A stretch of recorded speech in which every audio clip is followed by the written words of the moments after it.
Marcus had always cherished the peace of his lakeside ranch. The mornings were his favorite, when the sun spilled golden light across the water, and the mist hovered just above the surface, like a soft veil protecting the secrets of the day. The sound of the pine trees whispering in the wind, the occasional splash of a fish jumping, and the faint hum of crickets made the world feel like it belonged entirely to him. This land wasn't just real estate, it was a legacy, a piece of his family's soul passed down from his grandfather, and later his father. Every fence post, every wooden dock, every patch of grass had been tended with care, respect, and an understanding that it was more than just soil, it was history, life, and pride combined. But tranquility has a way of inviting intrusion. Over the last few months, Marcus had noticed a shift in his neighborhood. A new face had appeared, crisp, sharply dressed, and radiating a sense of entitlement. Karen. She had that peculiar combination of friendliness and venom, the type that smiled at you while calculating exactly how to manipulate you. She had quickly assumed the role of HOA president, and with her authority came a peculiar obsession, control. Everything Marcus did, from the tilt of his dock to the height of his grass, seemed to become her business. At first, Marcus tried to ignore her. "Some people just need to feel important," he muttered one morning, tightening the laces of his worn leather boots before walking along the boundary of his property. But Karen wasn't merely about rules, she was about dominance. She began sending letters demanding fines for minor infractions that didn't even exist. One letter claimed his dock violated a regulation that had never been codified. Another said his lawn was unsightly, based on a vague clause about community aesthetics. She was relentless, her letters growing increasingly condescending, her threats more aggressive. One afternoon, Marcus found her standing near the lake, clipboard in hand, glaring at his dock like it had personally offended her. "Mr. Marcus, I must insist you adjust the dock immediately," she said, her voice sharp enough to cut glass. "It's not aligned with HOA standards." "I appreciate your concern, Karen," Marcus said calmly, his eyes steady on hers. "But this dock has been here for over 20 years. It's perfectly legal, and it sits entirely on my property." She smiled, but it wasn't friendly. "Legal or not, we have standards, Mr. Marcus. You might want to reconsider compliance before this escalates." Marcus didn't respond further. He turned and walked back toward his cabin, feeling a familiar knot of irritation mixed with a growing sense of resolve. This wasn't just about docks or lawns anymore, it was about her trying to assert control over his life. And Marcus had always believed in fairness, in standing his ground when needed. That evening, he sat by the fireplace, his fingers tracing the embossed letters of the original deed his grandfather had left him. The weight of history felt heavier that night. The fire crackled softly as he contemplated Karen's obsession. She thought she could intimidate him, manipulate him, make him bend to her will, but she didn't know Marcus. The thought settled in his mind like a spark ready to ignite a flame. If she wanted to challenge him, he would challenge her back. Not recklessly, but strategically, with patience, with preparation, with knowledge. The first step was understanding her rules. Over the next week, Marcus pored over every HOA document he could find. Meeting minutes, past letters, survey maps, zoning rules, and even obscure clauses buried in legal jargon. He noticed inconsistencies, overlooked loopholes, and technicalities that had been ignored for years. Every tiny detail became a weapon, and slowly, he began to map out a plan that would not only protect his property but expose the HOA's overreach. But Marcus didn't act immediately. He watched Karen, studied her routines, and observed how she interacted with neighbors. Some were intimidated, some were compliant, but Marcus noted the subtle cracks in her armor, the way she exaggerated authority, the way she avoided direct confrontation with people who had legal knowledge, the small lies she told to make her position appear stronger. The more he watched, the clearer it became, her power was fragile, dependent entirely on fear and ignorance. One crisp morning, as he walked the perimeter of his ranch, Marcus noticed something unusual. Near the back edge of the property, an area that had always seemed part of the HOA's development appeared strangely unclaimed. He crouched down, brushing away the fallen pine needles, and pulled out his grandfather's survey maps. His heart raced. According to the county records, this small patch of land was technically still under his ownership. No one had noticed because it was considered common HOA property, but the deed proved otherwise. Marcus smiled faintly, a rare sense of triumph washing over him. If he played this correctly, he could turn Karen's obsession against her. That night, he prepared the paperwork quietly, arranging for a licensed surveyor to measure and confirm the boundaries. Meanwhile, Karen continued her harassment, sending letters that became increasingly absurd. She threatened fines for unauthorized water usage, cited non-existent regulations, and even suggested legal action for imaginary violations. Marcus read each letter calmly, noting inconsistencies and preparing counterarguments. The tension escalated further one afternoon when Karen tried to block access to the community dock entirely, claiming Marcus had no right to use it. It was audacious, and Marcus realized this was the perfect moment to act. He wasn't angry, but he was resolute. For months, he had prepared, studied, and waited. The next move had to be precise, undeniable, and public. Marcus arranged for a formal HOA meeting, ensuring the surveyor's report and all legal documents were submitted beforehand. When the day arrived, Karen was already there, her presence filling the room with a sense of intimidation. She spoke first, laying out her claims with practiced confidence, her words dripping with self-assured authority. But Marcus was ready. He calmly presented the evidence, showing the survey, the deeds, and the county confirmation. Every argument Karen made was countered with facts, and every attempt at intimidation faltered under the weight of truth. The room, once tense and uncertain, began to shift. Neighbors whispered among themselves, realizing that Marcus wasn't just defending his property, he was exposing the fragility of the HOA's power. Karen's confidence faltered as she tried to twist facts, but it was too late. Marcus had the proof, and the community was watching. By the end of the meeting, the dynamic had changed entirely. Karen left, furious and humiliated, while Marcus's calm, strategic approach had won the day. But he didn't stop there. Quietly, he took steps to secure the newly confirmed plot, ensuring no one could challenge him again. What had started as a battle for a dock and a lawn had become a demonstration of patience, intelligence, and quiet power. Marcus had shown that true control wasn't about fear or aggression, it was about knowledge, preparation, and the courage to stand firm. As the sun set that evening, Marcus stood by the lake, watching the golden reflection of the water ripple across the surface. His heart was calm, his mind clear. Karen had tried to control his land, but he had not only defended it, he had gained leverage in a way she could never have anticipated. And deep down, Marcus knew this was only the beginning. The story wasn't just about land, it was about resilience, strategy, and the quiet authority that comes from knowing your own worth and rights. He smiled softly, taking a deep breath of the crisp evening air. For the first time in weeks, he felt truly at peace, not because the battle was over, but because he knew he had won on his own terms. The lake shimmered before him, calm yet powerful, much like Marcus himself, ready for whatever challenges lay ahead. The morning sun barely peeked over the horizon, painting the sky with streaks of amber and rose, when Marcus stepped out onto his porch. The lake stretched before him like liquid gold, its surface reflecting the tall pines that framed his property. For a moment, the world felt suspended, a bubble of peace that seemed eternal. But Marcus knew better. Peace was fleeting when someone like Karen was involved. Her obsession with control had no regard for boundaries, legality, or decency. Over the past few weeks, Marcus had meticulously prepared. The surveyor had confirmed the disputed section of land as part of his property. Every HOA document had been scrutinized, every loophole examined, every possible scenario anticipated. Yet, he understood that Karen wouldn't give up easily. Her persistence was fueled by ego and a relentless desire to dominate. And Marcus knew that the battle wasn't just legal, it was psychological.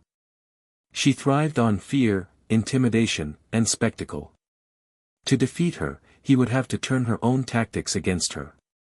That morning, he walked the perimeter, his boots crunching softly against the pine needles. Every corner of his ranch was familiar, yet he studied it with fresh eyes, noting potential vulnerabilities, places where Karen might try to challenge him again, areas where neighbors might witness events, opportunities for strategic leverage. Knowledge was power, Marcus reminded himself.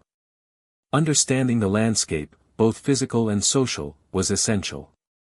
Karen, predictably, had begun her routine of surveillance. From her oversized SUV, she drove slowly past the lake, clipboard in hand, eyes scanning, lips pursed in a disapproving line. Marcus didn't flinch. He had learned long ago that fear is contagious only if you allow it to be. He waved politely, a calm smile on his face, and returned to inspecting the eastern fence line. Inside, he could feel her frustration radiating toward him like heat from a furnace. She couldn't understand how he remained unshaken.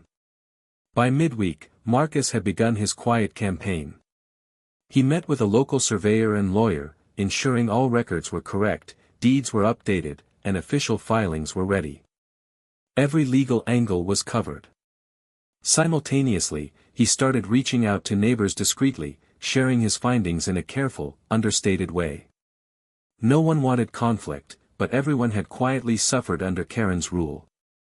Marcus's approach inspired confidence. He wasn't seeking confrontation, just fairness. One neighbor, Mrs. Albright, approached him one afternoon, her eyes filled with relief. "I've been terrified of her for months," she admitted. "I didn't know who else to turn to. But I trust you, Marcus. You know what you're doing." Marcus smiled, his calm authority a stark contrast to Karen's volatility. "We're all entitled to our property and peace, Mrs. Albright. Fear shouldn't dictate our lives." As the days passed, Marcus noticed Karen's tactics growing increasingly desperate. Letters arrived with bizarre accusations, claims about tree heights, dock angles, and even alleged, unauthorized renovations, on his cabin that didn't exist. The HOA's usual rules were twisted, distorted, and weaponized to harass him. Yet Marcus's strategy was already in motion. He documented every interaction meticulously, creating a mountain of evidence that would leave Karen with nowhere to hide. Then came the day of the HOA board meeting. Marcus knew Karen would treat it like a battlefield, projecting authority and intimidation. As he arrived, he saw her already speaking to a small group of neighbors, her voice brimming with overconfidence. Marcus remained calm, setting down his papers, files, and surveys at the podium. Every eye in the room turned to him as he began to speak. "Good morning," Marcus started, his voice steady, measured. "I'm here to address the claims and concerns that have been raised regarding my property." Karen's eyes narrowed. "Mr. Marcus, we're aware of your position, but let's not waste time. I've outlined the violations and—" "Please," Marcus interrupted politely, "allow me to present the facts first." He began by laying out the surveyor's report, maps confirming boundaries, and county deeds. Each document was meticulously referenced. As he spoke, murmurs began spreading through the room. Karen's confident facade faltered slightly, her usual bluster meeting the unyielding wall of truth. Marcus continued, his tone calm but firm, ensuring that every neighbor understood the extent of the inaccuracies in Karen's claims. For hours, the meeting became a tense duel. Karen attempted to twist facts, question records, and appeal to authority. Marcus countered each tactic with evidence, calm reasoning, and patience. The room was silent at times, tension so thick it could have been cut with a knife. Then came the subtle shift. Neighbors who had once looked fearful began whispering, nodding, recognizing the power imbalance had changed. Karen's aura of control cracked further with each passing minute.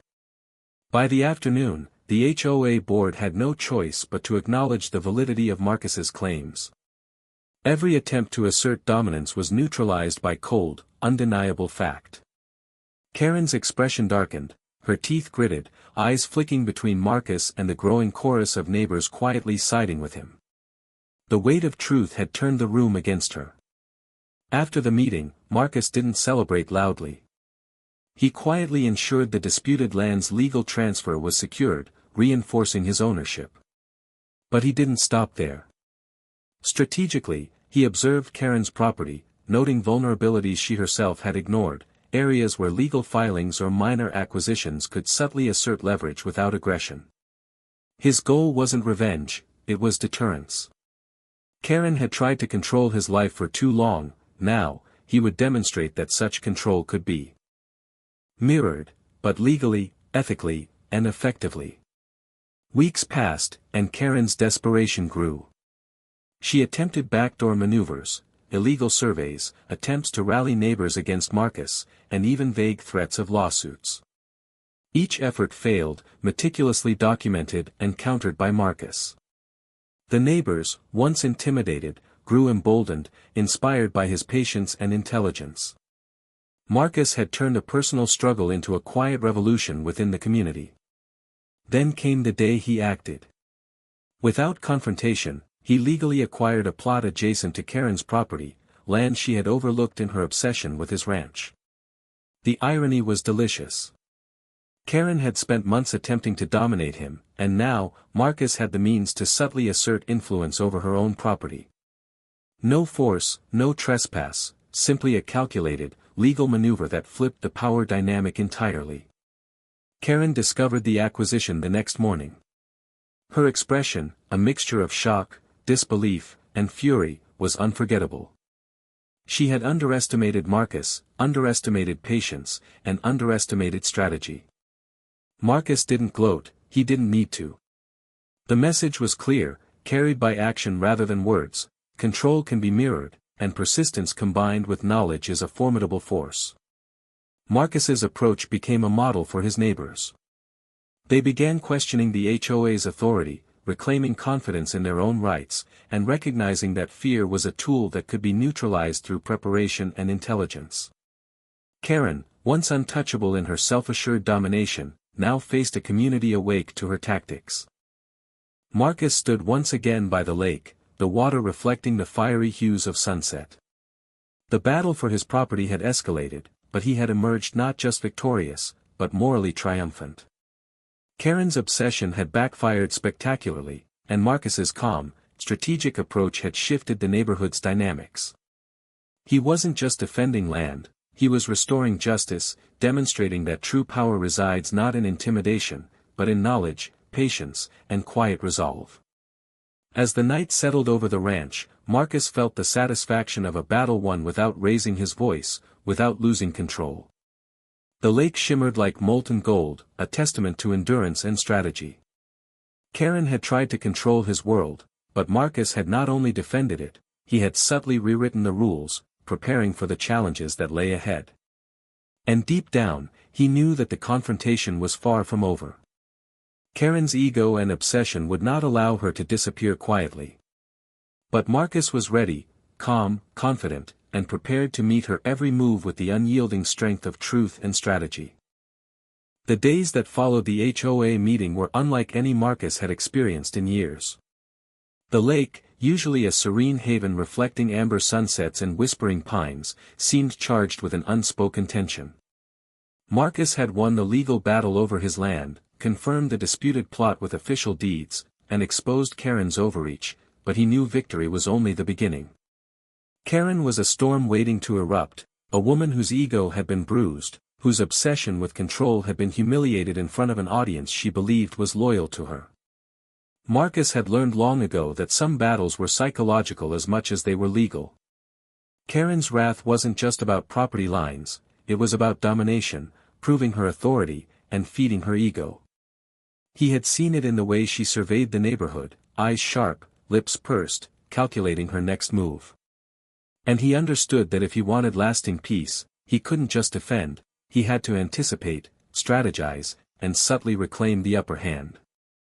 That morning, Marcus walked the perimeter of his ranch, noting details that could become tactical advantages. The soft crunch of pine needles under his boots was the only sound as he moved deliberately, surveying fences, the dock, the eastern plot, and the small section that had been officially added to his holdings. He visualized every possible scenario, every potential move Karen could make, and how he would counter it without confrontation.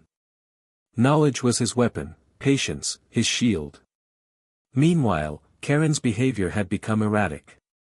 Her daily inspections of Marcus's property grew obsessive, and she began sending increasingly absurd letters, claims that the color of his cabin's shutters violated HOA standards, accusations that the ducks on his lake were an environmental hazard, threats about imaginary zoning violations.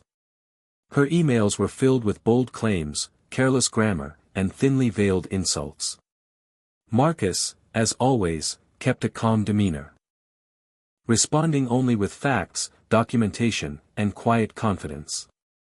One afternoon, as Marcus repaired a section of the old fence along the eastern plot, he noticed Karen parked across the street, binoculars in hand, taking notes. He waved casually, smiling, and she froze, unsure whether to glare or retreat. That small moment, seemingly insignificant, reinforced his understanding. Her power depended on intimidation, and she had lost that edge. Marcus didn't gloat. He simply continued his work, each measured action asserting control quietly yet undeniably. The next escalation came unexpectedly. Karen had discovered that Marcus had legally acquired the adjacent plot near her property, a move she interpreted as retaliation. She approached the HOA board, demanding meetings, threatening lawsuits, and attempting to rally neighbors against him. But Marcus was ready. He had already prepared documentation for every potential claim, preemptively countering each scenario. His legal counsel was briefed, surveyor reports finalized, and the county filings confirmed. Karen's desperation was growing, evident in her rushed emails, inconsistent arguments, and the way her composure began to crack during board meetings. One morning, a tense meeting was called at the HOA headquarters. Marcus arrived early, files and surveys in hand. Karen was already there, addressing a small crowd with a practiced, overbearing tone. The moment he entered, the atmosphere shifted. She tried to assert authority, pointing at the files on the table as if they were irrelevant, attempting to belittle Marcus with condescending remarks. "Mr. Marcus," she began, voice sharp and commanding, "your actions are reckless, your claims are unfounded, and you are violating community principles." Marcus raised a calm hand. "Karen, I'm here to present facts, not opinions. Let's review the documentation together, objectively." For the next hour, Marcus systematically dismantled her claims. Each of Karen's objections was countered with concrete evidence, deeds, surveyor reports, county confirmations, and HOA regulations interpreted correctly. The room, initially filled with tension, grew quiet as neighbors began to murmur among themselves. Karen's face, usually so full of confidence, now betrayed anxiety.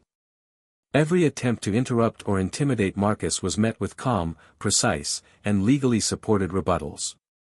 By the afternoon, the HOA board was forced to acknowledge the truth. Karen's arguments, built on intimidation and ego, crumbled under the weight of evidence. Marcus didn't celebrate aloud. Instead, he quietly ensured that the disputed plot and the adjacent acquisition were fully secured. His calm, methodical approach had neutralized the threats and reversed the power dynamic. But Marcus knew this wasn't enough. Karen had underestimated him, and he intended to ensure she could never regain her former dominance. Quietly, he began planning subtle measures, adjusting property boundaries, strengthening legal claims, and positioning himself in a way that mirrored her obsession with control, but ethically, legally, and quietly. He wasn't acting out of spite, he was establishing balance. Weeks passed, and the neighborhood dynamics began to shift. Neighbors who had once lived in fear of Karen's authority started standing up for themselves, inspired by Marcus's example. Quiet conversations began at morning walks, casual meetings in driveways, and over fences. "If Marcus can do it, maybe we can too." The ripple effect was subtle but powerful. Karen, noticing the change, became increasingly frantic. Her attempts to regain control grew reckless. She filed hastily written complaints, tried to intimidate neighbors into compliance, and sent emails that were easily refuted by the documentation Marcus had prepared. Then came the decisive moment. Marcus executed a strategic move that would cement the shift in power. Without confrontation or spectacle, he legally acquired a small, overlooked parcel of land adjacent to Karen's own property. The irony was poetic. Karen, who had spent months trying to dominate Marcus, now found herself subtly vulnerable, her own property adjacent to land controlled by the man she had obsessed over. Marcus didn't need to trespass or intimidate, the legal acquisition itself spoke volumes. When Karen discovered the purchase, her reaction was explosive. She stormed over to Marcus's cabin, her face flushed with fury, voice trembling with disbelief. "This is outrageous. How could you do this?" she shouted, brandishing a stack of documents. "You have no right." Marcus, calm as ever, gestured toward the lake. "Karen, I acted within the law. Every move I've made has been documented and approved. Your obsession with control blinded you to the rules. I simply followed them." Her voice cracked, and for a brief moment, Marcus saw vulnerability, ego bruised, control lost, authority undermined. It wasn't satisfaction he felt, but validation. The quiet, strategic patience that had guided him for weeks had worked. He hadn't escalated into aggression or confrontation, he had simply used knowledge, preparation, and calm resolve to restore balance. The community watched quietly, witnessing the culmination of weeks of tension. Marcus's measured approach had not only defended his property but shifted the neighborhood's perception of authority. Karen, once feared and respected, had been exposed as fragile, overreaching, and ultimately ineffective. That evening, Marcus returned to his lakeside porch, the golden hues of sunset reflecting off the water, painting the world in tranquil shades. He sipped his coffee, watching the ripples on the lake and the shadows of the trees stretch across the ground. The battle had escalated, yet he remained unshaken. Karen's obsession had created opportunities he had patiently seized. He had defended, countered, and subtly gained the upper hand. But Marcus knew the story wasn't over. Karen's ego, her need for dominance, and her obsession with control meant that she would not vanish quietly. Future conflicts were inevitable. Yet Marcus felt prepared. Calm, measured, legally fortified, and mentally ready, he had demonstrated the power of patience, strategy, and knowledge over fear and aggression. As darkness fell, the lake shimmered under the fading light, reflecting Marcus's determination and quiet strength. Karen had tried to control his world, but Marcus had rewritten the rules of engagement without ever raising his voice.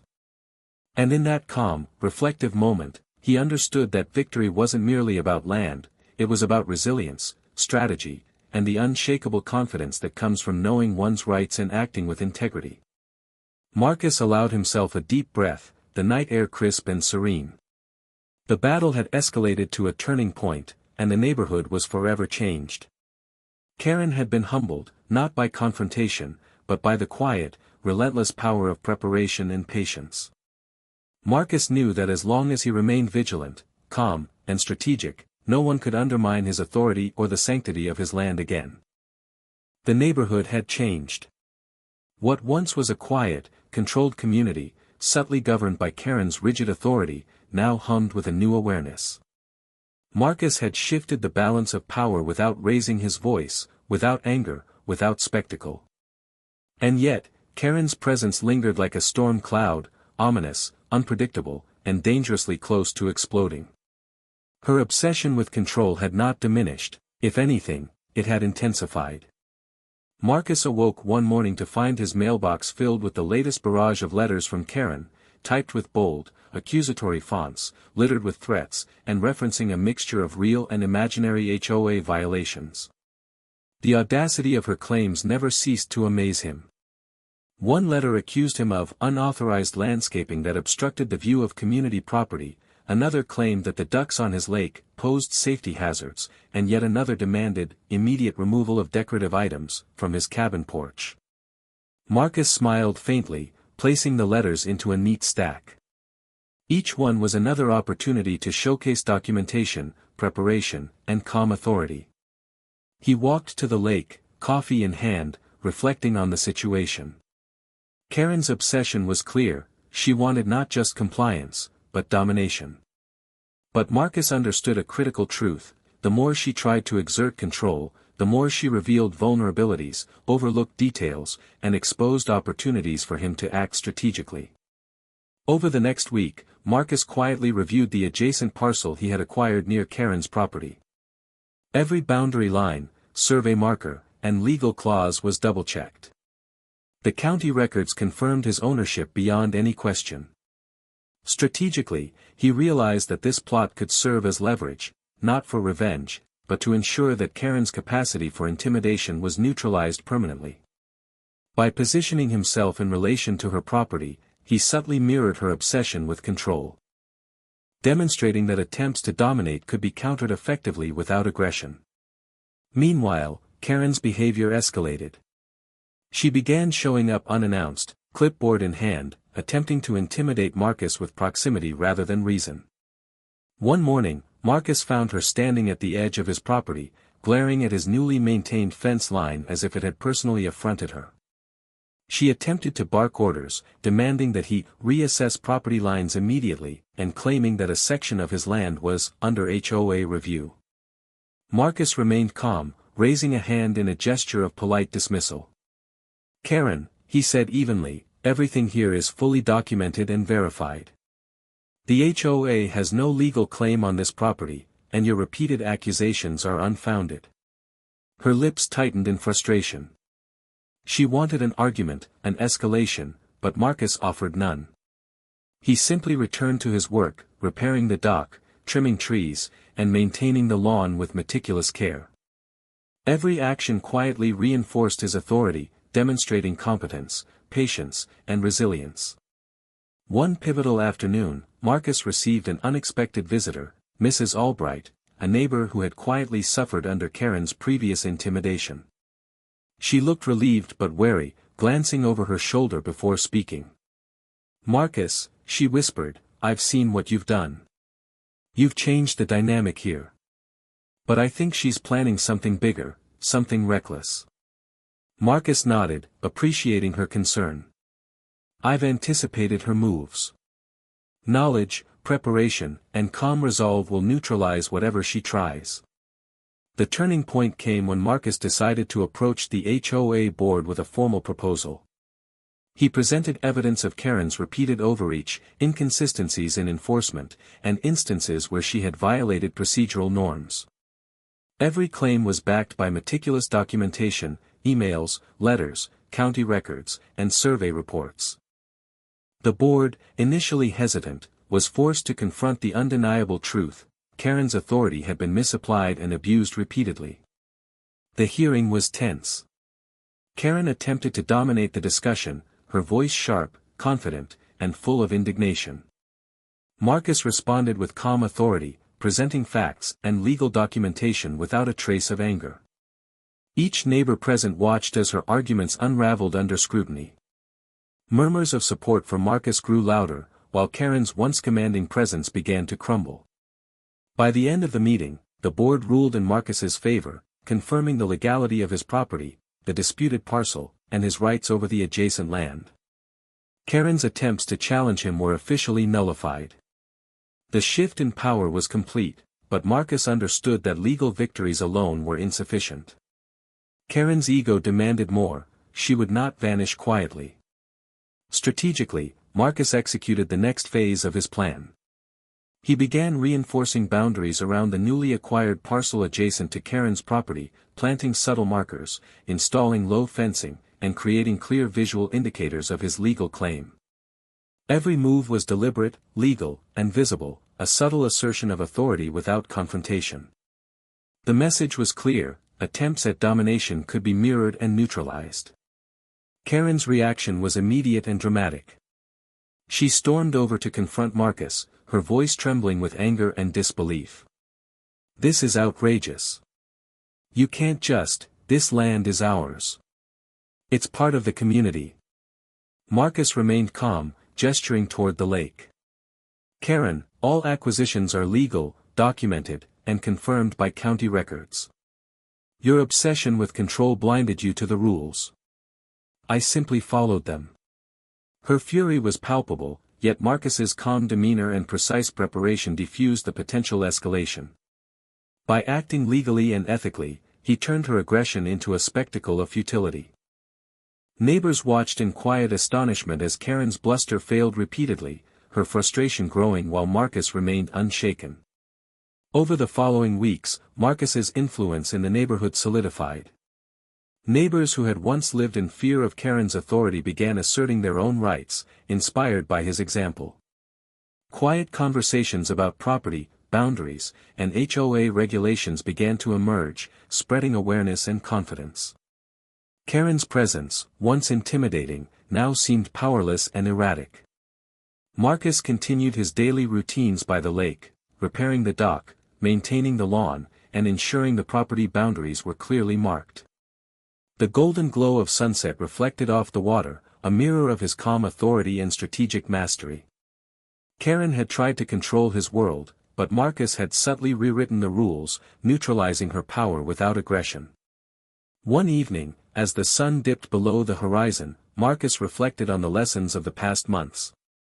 Victory wasn't measured by confrontation or loud declarations, it was measured by preparation, knowledge, and the ability to remain calm under pressure. Karen's obsession had created opportunities for him to establish authority, protect his legacy, and inspire a community to reclaim their own power. The lake shimmered, reflecting Marcus's quiet strength and the resilience he had cultivated. Karen, humbled and frustrated, had been exposed not by force, but by strategy, patience, and intelligence. The balance of power had shifted permanently, and the neighborhood was forever changed. As night settled over the ranch, Marcus stood on the dock, looking out across the water. The stars reflected like scattered diamonds on the lake's surface, serene and unyielding. Karen's attempts at control had failed spectacularly. Marcus had not only defended his property, but he had also demonstrated the quiet, unassailable authority that comes from knowing one's rights and acting with integrity. And yet, he knew the story was not over. Karen's ego and obsession meant that future confrontations were inevitable. But Marcus was ready, calm, confident, strategically fortified, and ethically unassailable. The lake glimmered under the moonlight, a silent witness to his triumph and the enduring lesson that true power lies not in intimidation, but in preparation, patience, and unshakable resolve. The morning sun broke over Marcus's lakeside ranch with a soft, golden hue, casting long shadows across the water and highlighting the meticulous order of his property. For weeks, the neighborhood had been buzzing with whispers, subtle acknowledgments of a shift that no one could ignore. Karen, once the untouchable queen of the HOA, had lost her grip. Her ego, bruised by legal defeats and Marcus's calm, strategic mastery, had become fragile and erratic. But Marcus understood that her obsession didn't end with loss, it merely simmered, waiting for a chance to strike. He knew that the final moves of this chess game would require patience, precision, and unwavering composure. Marcus started his day with routine inspections. The fence lines, the dock, and the newly acquired parcel adjacent to Karen's property were all in perfect order. He reviewed county records again, double-checking every deed, every boundary line, ensuring that no future claim could undermine his position. It wasn't paranoia, it was preparation. Knowledge was his shield, and in this battle of wills, it was more potent than any weapon. Meanwhile, Karen's behavior had reached a new level of desperation. She had begun sending personal threats directly to Marcus, ignoring the HOA channels, attempting to intimidate him into relinquishing control of the parcels he had legally acquired. One particularly audacious letter demanded he cease all activity on adjacent lands immediately, or face consequences, a vague threat that revealed both her frustration and her increasing recklessness. Marcus read the letter calmly, placed it in his growing file of evidence, and made a mental note of her patterns. Every irrational move she made, every emotional outburst, only strengthened his position. The turning point came when Marcus decided it was time to ensure a permanent resolution. He wasn't acting out of revenge, he was acting to protect the legacy of his land and restore equilibrium to the community. Quietly, he scheduled a formal review with the HOA board, presenting a comprehensive dossier, every letter, every survey, every county record, and every instance of Karen's overreach. His presentation was meticulous, his tone calm, and his strategy clear. He aimed not to humiliate Karen, but to create an undeniable record that would prevent future harassment. The day of the hearing arrived, and tension in the room was palpable. Karen entered, her expression a mixture of fury and disbelief. She attempted to dominate the discussion as usual, projecting authority and intimidation. But Marcus had anticipated every move.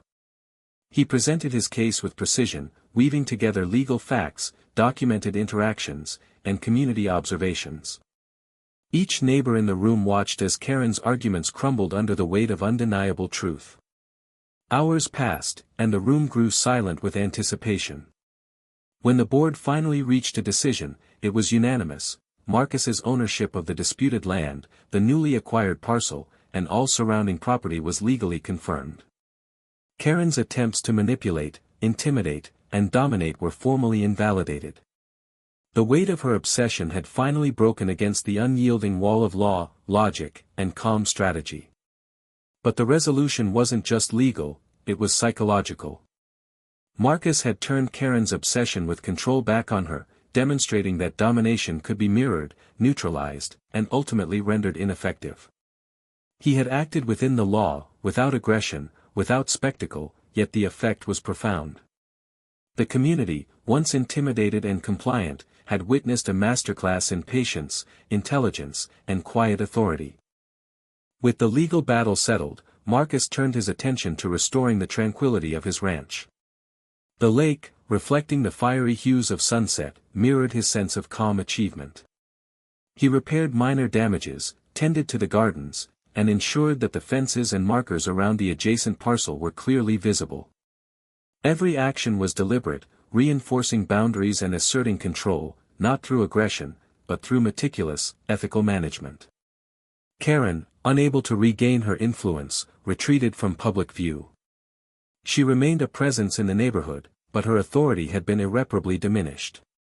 Neighbors, inspired by Marcus's approach, began asserting their own rights, challenging minor overreaches, and engaging with the HOA in a more informed, confident manner. The dynamic of the community had shifted permanently. One evening, Marcus stood on the dock, the sun sinking low, painting the sky in oranges, pinks, and deep purples. The lake was calm, each ripple reflecting his journey, the months of tension, preparation, and strategic patience. He reflected on the lessons learned. Victory wasn't about aggression, intimidation, or domination.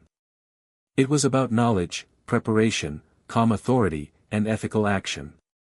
Karen had tried to control his world, but Marcus had rewritten the rules quietly, precisely, and unassailably. The final chapter unfolded subtly.